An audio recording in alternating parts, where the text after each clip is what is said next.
she keeps me on point. She's the real brains behind the operation. I'm just the mouthpiece. That's literally all I do. Like, my work is tied up in the ability of me being able to talk, right?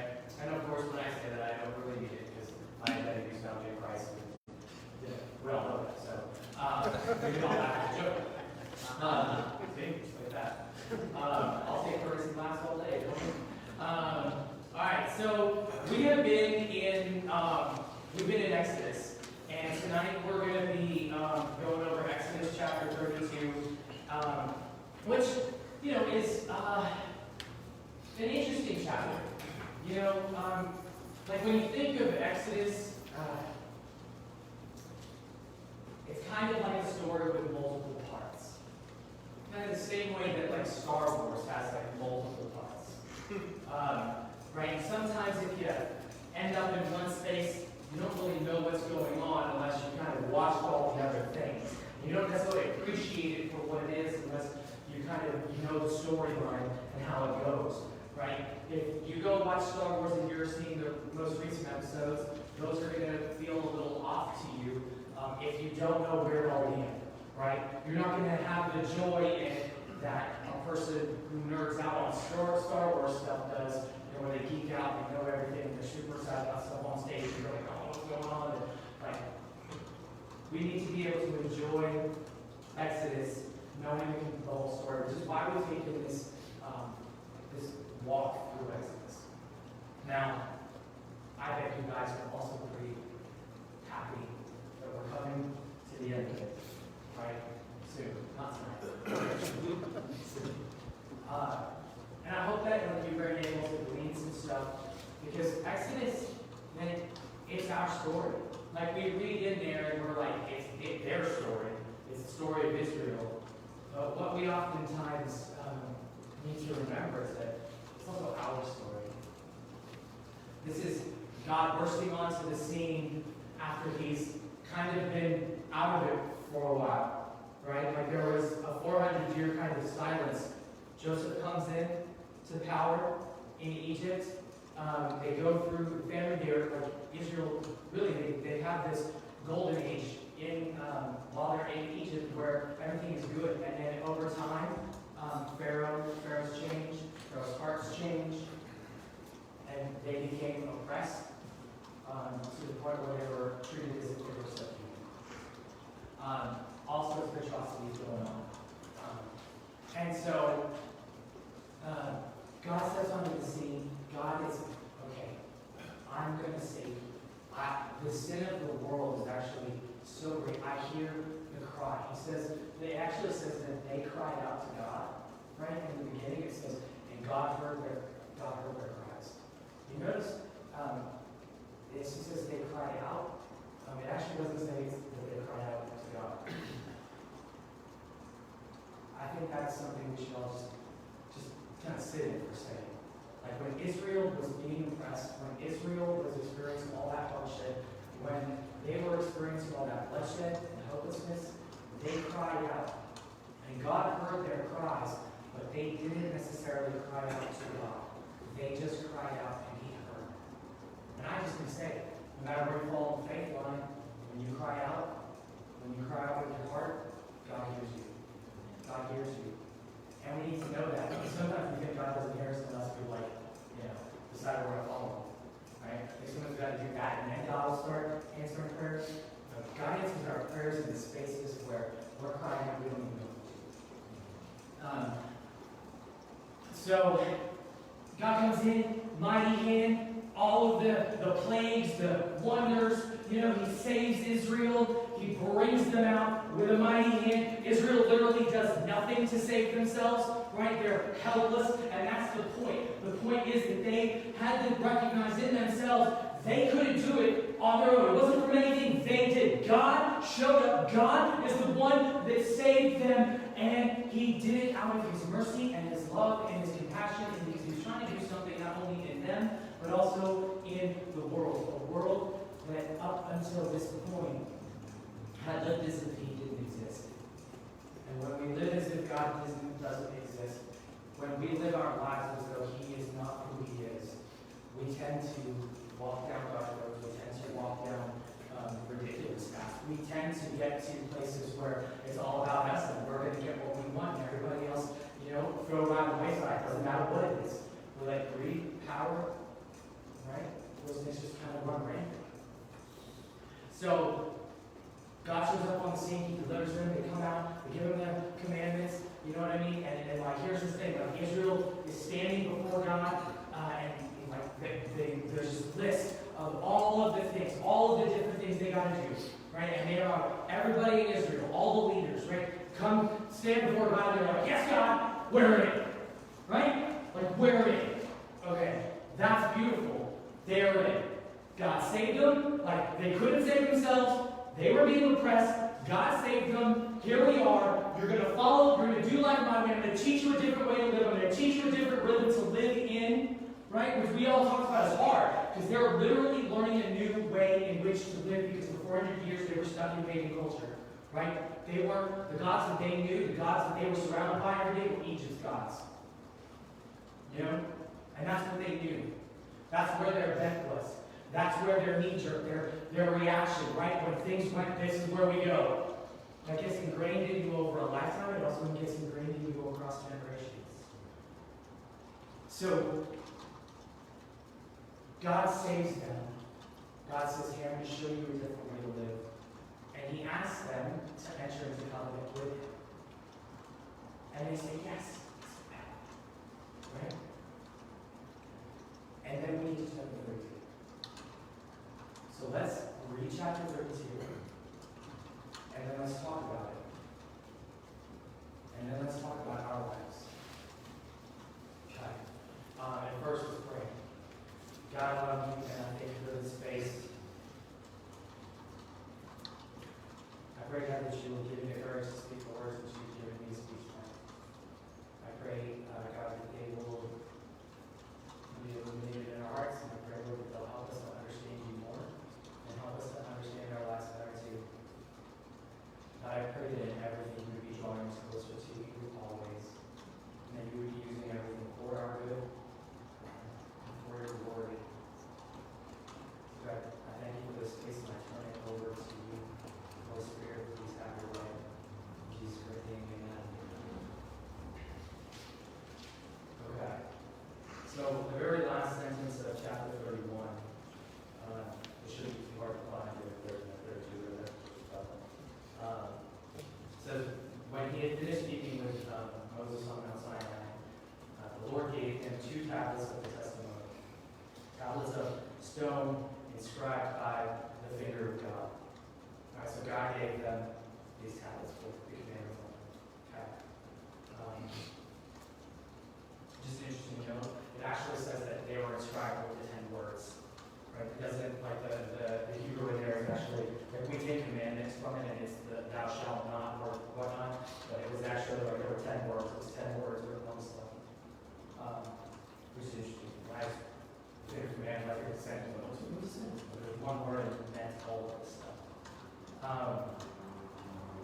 So verse 1 in chapter 32. Moses had just gone up to the mountain, and he was gone 40 days. Okay? 40 days. Not forever, 40 days. I'm going to put that in there. 40 days. I don't know where you're at. I don't know what you're going through. I don't know if it's lasted longer than 40 days. I'm just saying, this is 40 days. Okay? Not a long time. A little over a month. Okay? When the people saw that Moses was taking a long time to come down from the mountain, they gathered around Aaron and said to him, get busy and make us gods to go ahead of us. Small g gods. Because this is Moses. Because this Moses, the man who brought us up from the land of Egypt, we don't know what has become of him. Aaron said to them, have your wives, sons, and daughters strip off their gold earrings and bring them to me. The people stripped off their gold earrings and brought them to Aaron. He received what they gave him and melted it down and made it into the shape of a calf. They said, Israel, here is your God who brought you up out of the land of Egypt. On seeing this, Aaron built an altar in front of it and proclaimed, tomorrow is to be a feast for the Lord. Early the next morning, they got up and offered burnt offerings offerings. Afterwards, the people sat down to eat and drink. Then they got up to indulge in revelry. The Lord said to Moses, "Go down, hurry. Your people whom you brought out of the land, up from the land of Egypt, have become corrupt. So quickly have they turned aside from the way I ordered them to follow. They have cast a metal statue of a calf, worshipped it, sacrificed to it, and said, 'Israel, here is your God who brought you up out of the land of Egypt.'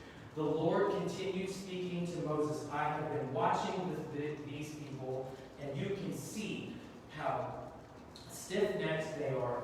Now leave me alone, so that my anger can blaze against them, and I can put an end to them. I will make a great nation out of you instead.'" Those are pretty powerful words when you think about what just happened. Right?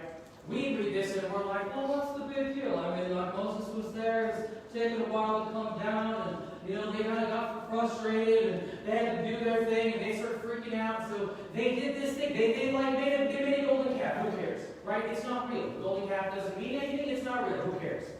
Right? That's what we got to read these stories, and this is how we get through it, and we're like, well, it's kind of weird because we just don't get it because we weren't really back there, and that seems weird, a golden calf, and I'm not going to worship a golden calf. So we kind of we get lost in translation a lot of times. A lot of times we look at the story and we go, "Man, I don't see how this applies to us." And here's where I'm going to go kind of with that. Okay, God has just saved His people out of all sorts of atrocities, right? He has changed their life. He has done for them what they could not do for themselves.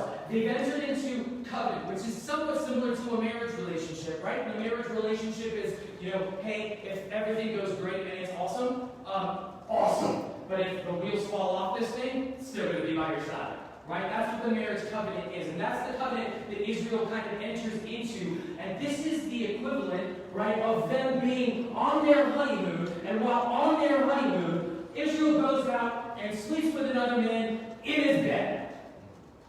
Right? And then, here's the thing, and we say these things, or I say that, and then we go, and wouldn't you be a little bit offended if that happened?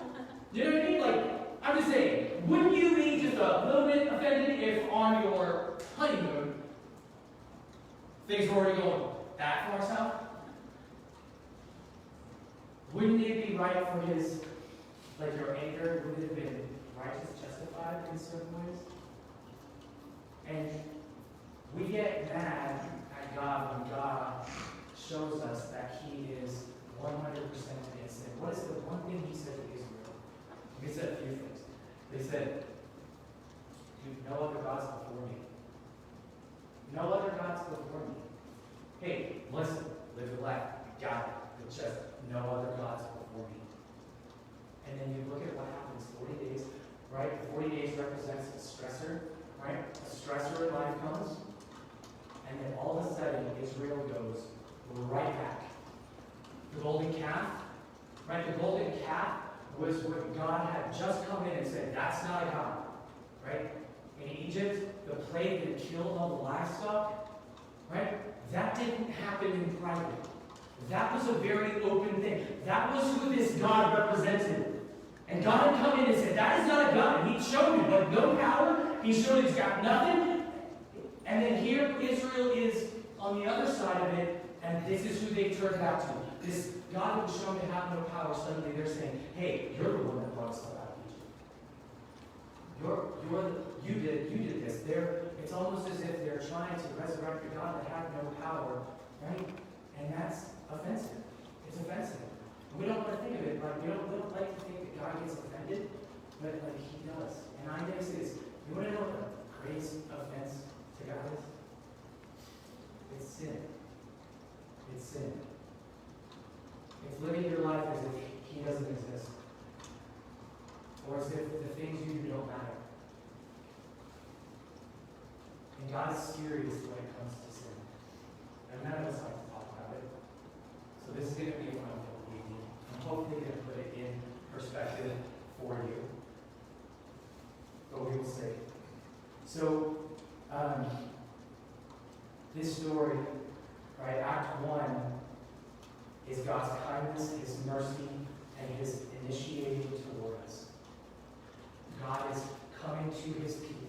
He is meeting His people in a place where they are oppressed, where they are hurt, and He is drawing forth from that. He is drawing near to His people. It is a movement that He has made, not a movement that they have made or started. It is something that He initiated. So hey, how about we'll just put that in context. So when God is enters into your life, a lot of times it's not because you took a step, it's because God took a step towards you. It's because God initiated it with you and started calling you to. So Act 1 is His kindness, His mercy, and His initiating love towards us. Act 2 is called, we'll just call it rebellion. And here's what it is. Don't we love the idea of rebellion? Right? I mean, you did at least when you were teenagers. You know what I mean? Teenagers were like, all me all day, I don't care what you say, you know what I mean? That's what they do. I mean, maybe not you guys, when you were teenagers. I mean, we were all very all day, I'm sure. But don't we like the idea of rebellion? Rebellion is what? Fighting against the man. You know, that's hard. Right? You can't control me. Right? Rebellion, getting what's yours, what's deserved. Say like going for our freedoms, fighting for our freedoms. We love the idea of rebellion because it's what we have been birthed out of. Right? Our country was born out of rebellion against England. Right?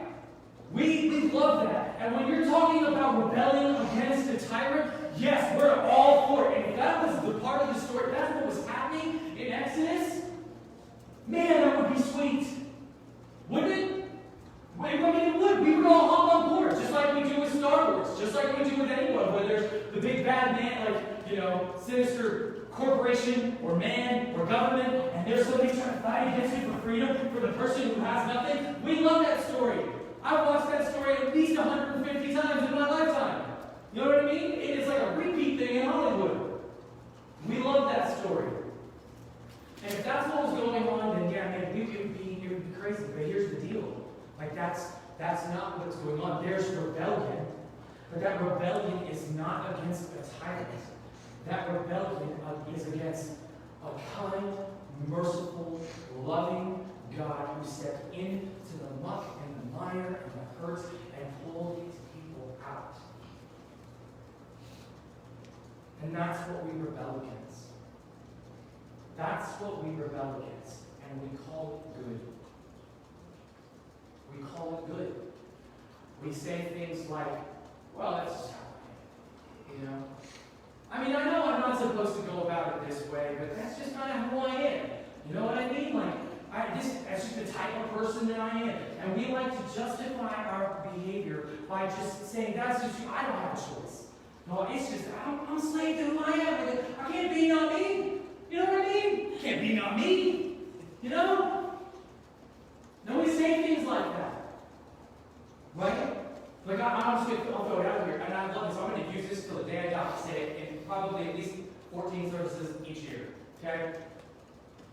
If I go, hey, so the way God says to go about relationships is, you guys can all finish that sentence. And yet, if I were to ask you why you're going about your relationships differently, you would give me any number of things. You would say, try it before you buy it. You would say, it's real, that's what we say. You would say, I'm a physical being. I just said that in church too, that's real. We would say things like, I'm just a physical human being. That's how I show affection. That's what we would say. We would say things like, yeah, well, I know that's how God says it is, but I'm not sure I believe all of the Bible. You know what I mean? I don't really agree with that, so I don't do it. And yet I would bet on the other side of that coin, most of us can track a lot of our personal health to relationships gone wrong because we entered into them wrongly, going about it the wrong way, and it ended up in a disaster, and we sit there and go, well, what? How did I do that? It shouldn't have been like this. And it's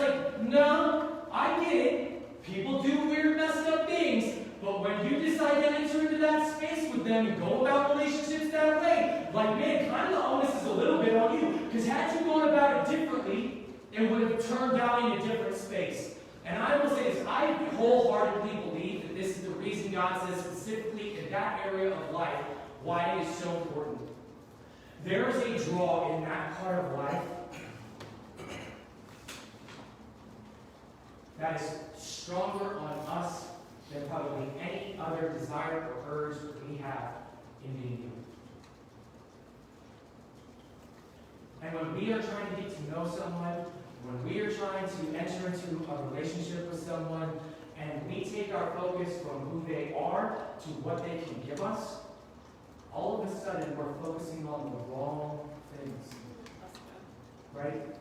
All of a sudden, that girl that's like a complete disaster, right? She crazy. You know what I mean? You suddenly are like, oh, she's alright. Or we say things like, oh, she's hot. You know what I mean? And it's like, that does not mean she's not crazy. You know? And that goes both ways. It goes both ways, right? What we do is we take the focus off of who they are and we put it onto what they can give us. They become to us an object for our own gratification, and that in and of itself is wrong because that's in essence dehumanizing a person.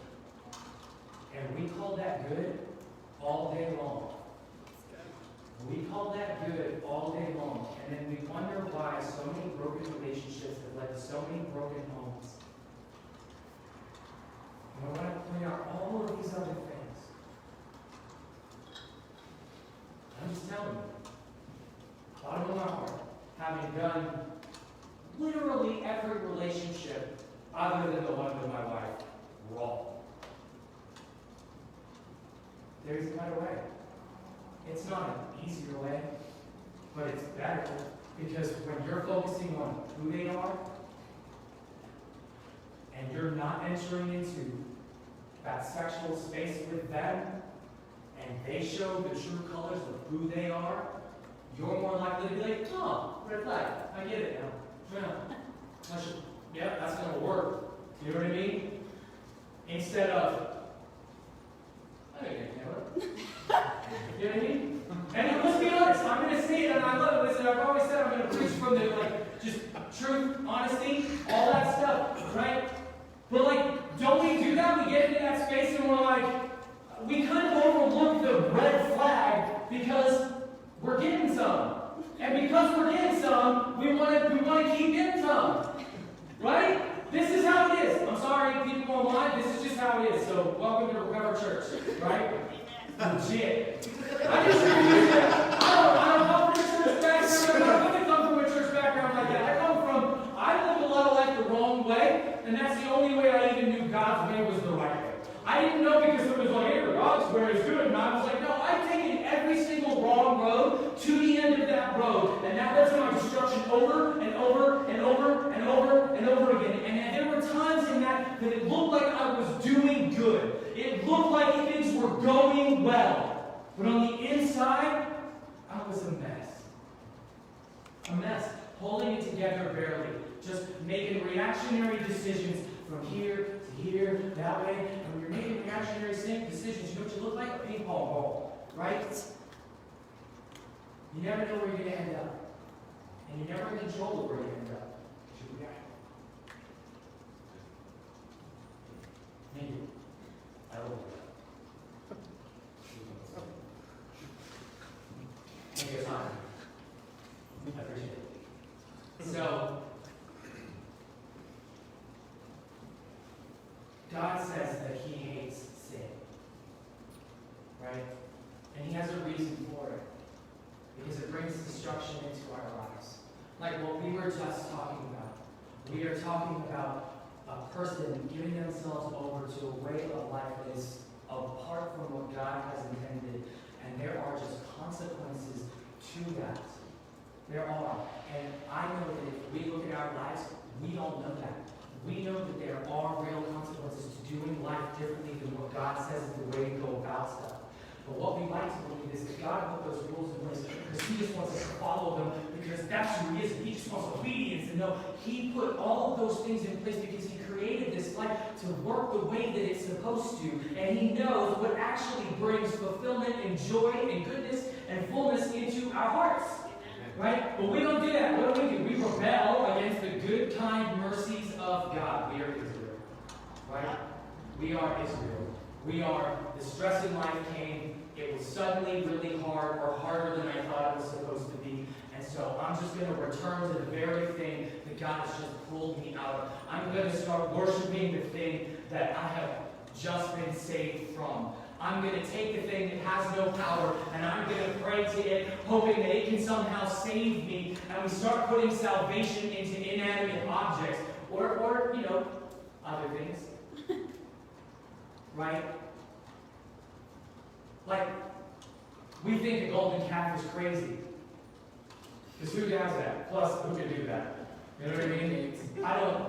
I just picture that. Like, in my head, I'm like, gosh, I wanted that tape. Melted it down, stick it in the fire, put it in, like, comes out looking like a calf. But no! Like, that's crazy. I don't think I can do that. That's a lot of effort. That's a lot of skills I don't have.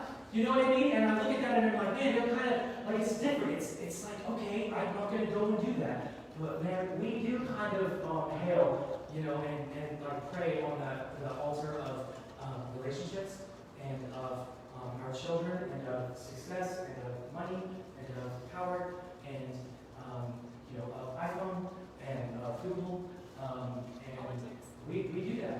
We do. And here's the thing. I just have this belief that like 150 years from now, people are going to look back at us and they're going to be like,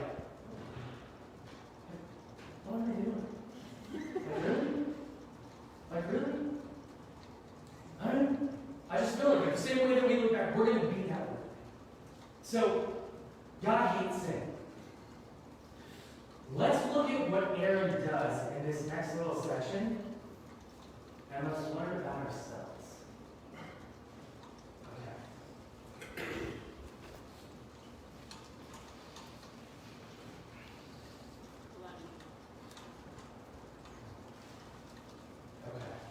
So we're going to jump over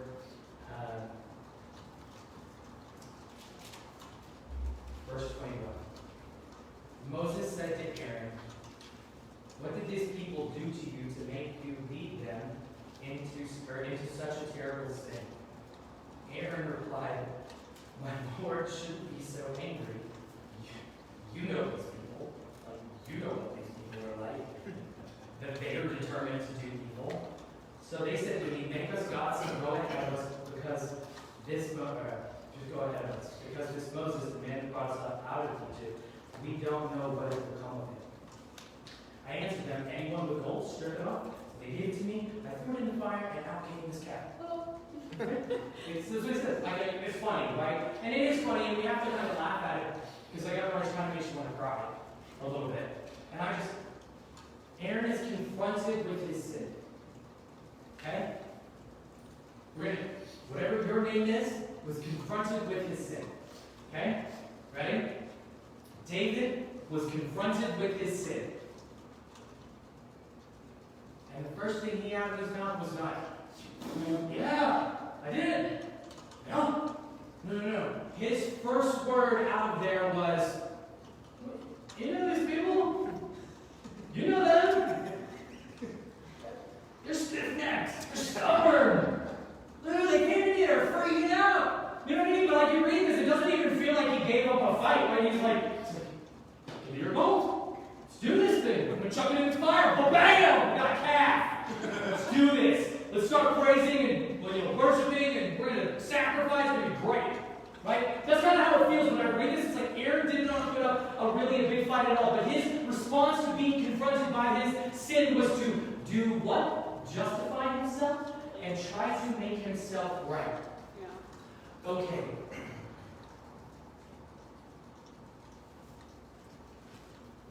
There is a drive in us, in all of us. And, if you think I'm wrong, we can talk afterward, and I'll call you over there. There is a drive in all of us. And when we are confronted knee-jerk reaction is to justify and to try and make ourselves appear right.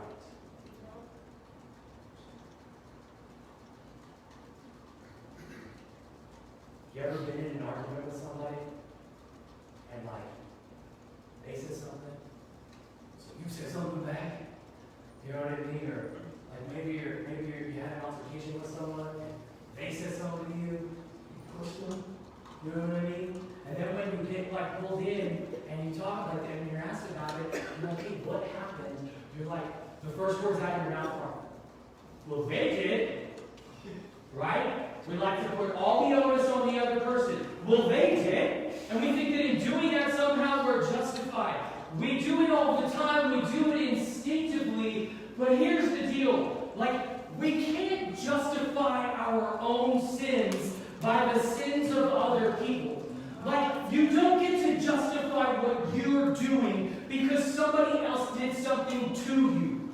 That does not work in life. And here's the deal. We do it all the time. We want to call it good, which means that everybody's reacting to what everybody else did, and that means that their actions are somehow okay, but nobody's accountable. Nobody's accountable. And here's the thing. We kind of think sometimes, God is sitting up there and he's like, oh, you're right, man. You had no choice. No, I did. What else could you do? You know what I mean?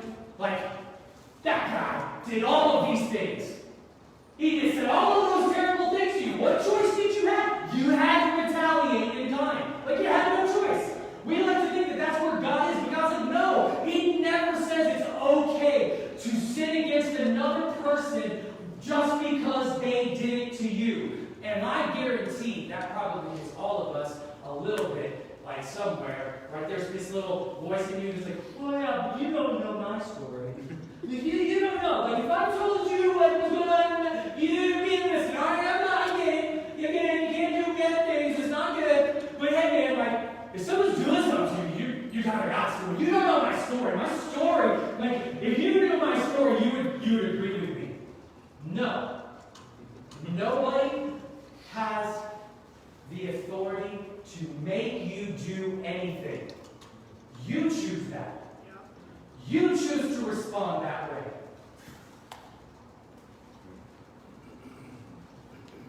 The onus is on you.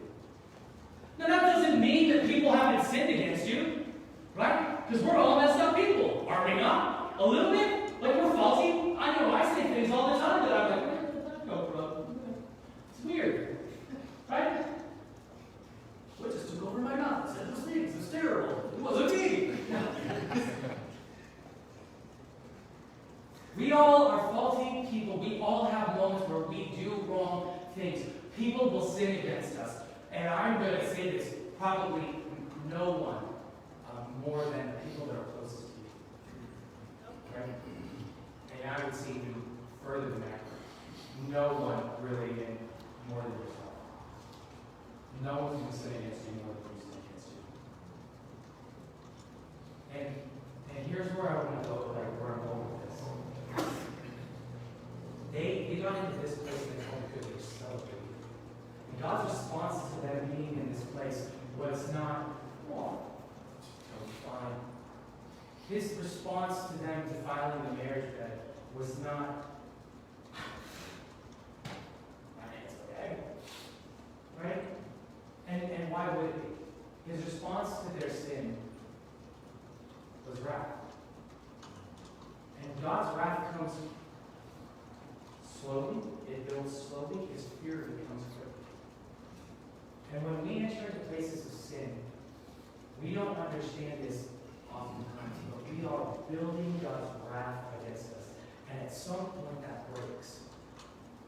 We don't want to think of God's wrath as merciful and kind, but it is.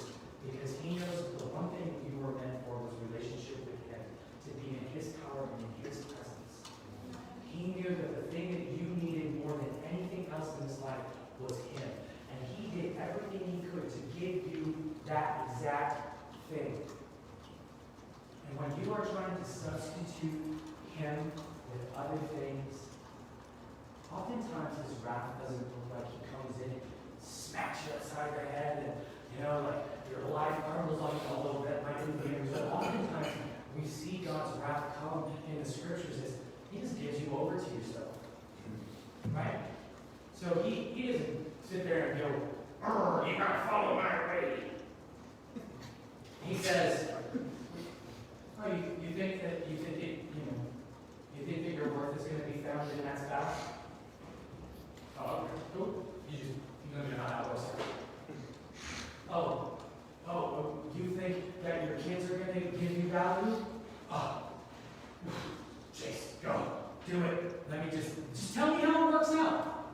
Does it end in the space you thought it was going to? Did it get you the thing that you thought it was going to?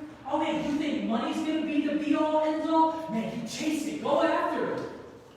God lets us chase after. He gives us over to ourselves so that we chase after the things that we think are going to fulfill us, knowing that only He can. And the end of that road is where we take ourselves. And the end of that road, and we all know, because we're all here, is dark, is destruction, is a place where everything we kind of thought was true suddenly gets proven through the exact experience of our life that it's not.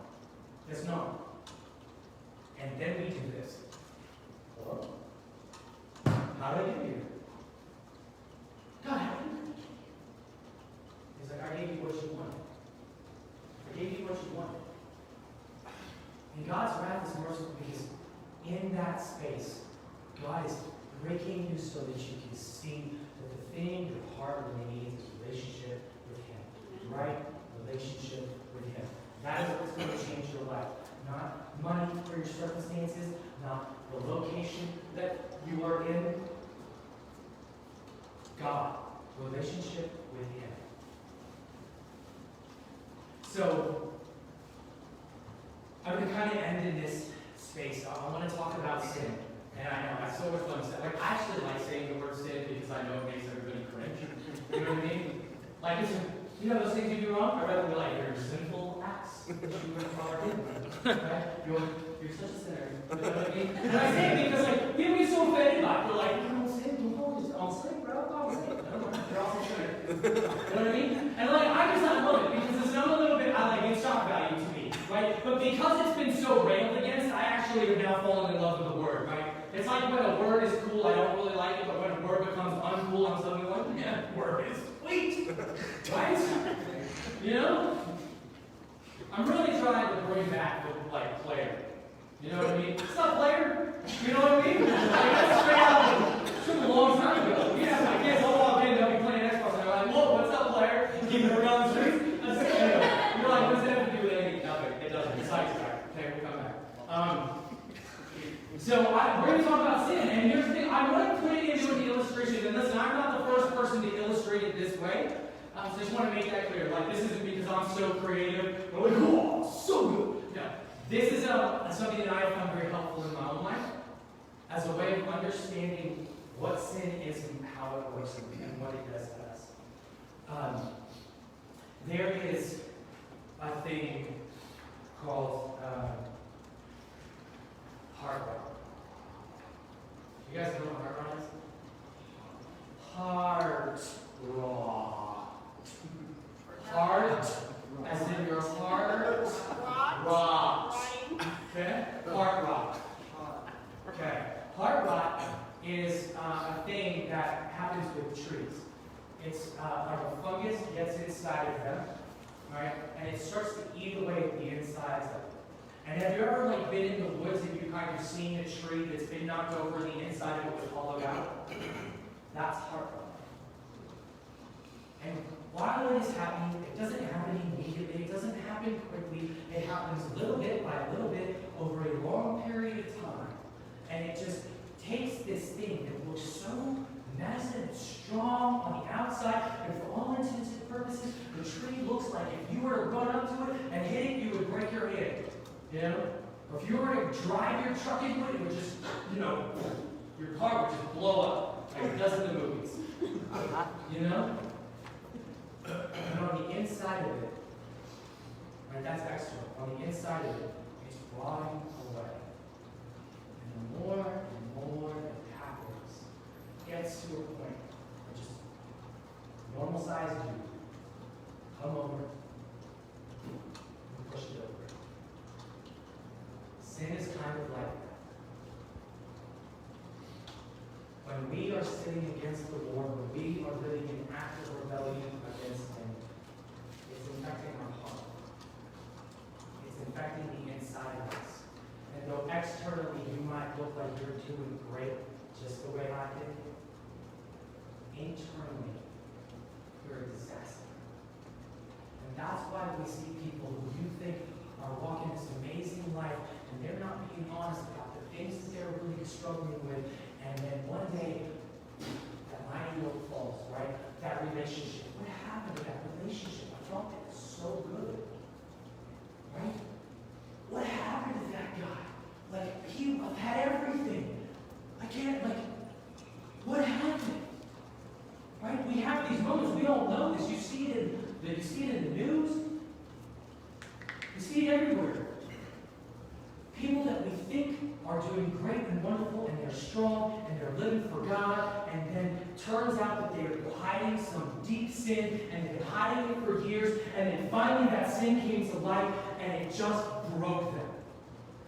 And here's what we like to do. This is so funny, right? Like, we like to think that sin should be secret. Because whenever you sin, you're like, sin. No. Our initial reaction is, I'm fine. I'm fine. That's what we do. I'm fine. No, I'm good. Right? We put on the front that we're okay. We put on the front that we're good. Even in church, the place is supposed to be not okay to be okay. Right? Or no, it's okay to be not, whatever. I said that backwards, but you guys know what I mean. Where we say, it's okay to not be okay. Right? That's what church is supposed to be. But even in this space, hey man, how you doing? Oh, I'm good, I'm blessed. You know what I mean? So blessed beyond belief. You wouldn't even believe what the Lord's doing in my life. You know what I mean? We put on that front when inside we're dealing with something that's slowly deteriorating us. It's slowly breaking us down. It's slowly taking us to our destruction, slowly rotting us from the inside out. And we're just waiting for that day where God shines a light on that sin, and that thing that you've been doing in secret is suddenly now shown in the light, and it just takes us out. Right? Heart rot. You want to know why it's good to follow God's way? So you don't get heart rot. So you don't get heart rot. What we see in this passage, and I love this passage in Scripture. I really do. Okay, friends, we are winning. You know, one day it's going to be different. One day it's going to be different. And then the days it's going to feel very Anyway, weird. I love this Scripture. I love this because that's me. This is what I do. I'm the one that wanted a new life. I'm the one that wanted to.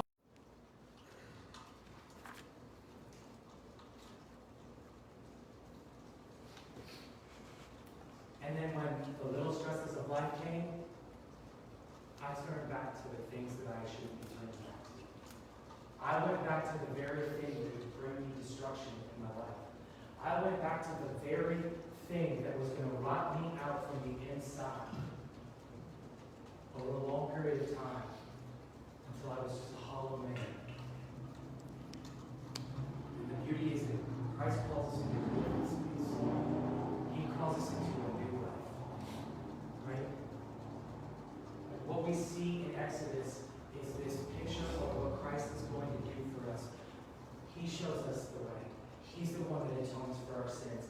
He's the one that allows us to live a new life. And it requires one thing of us.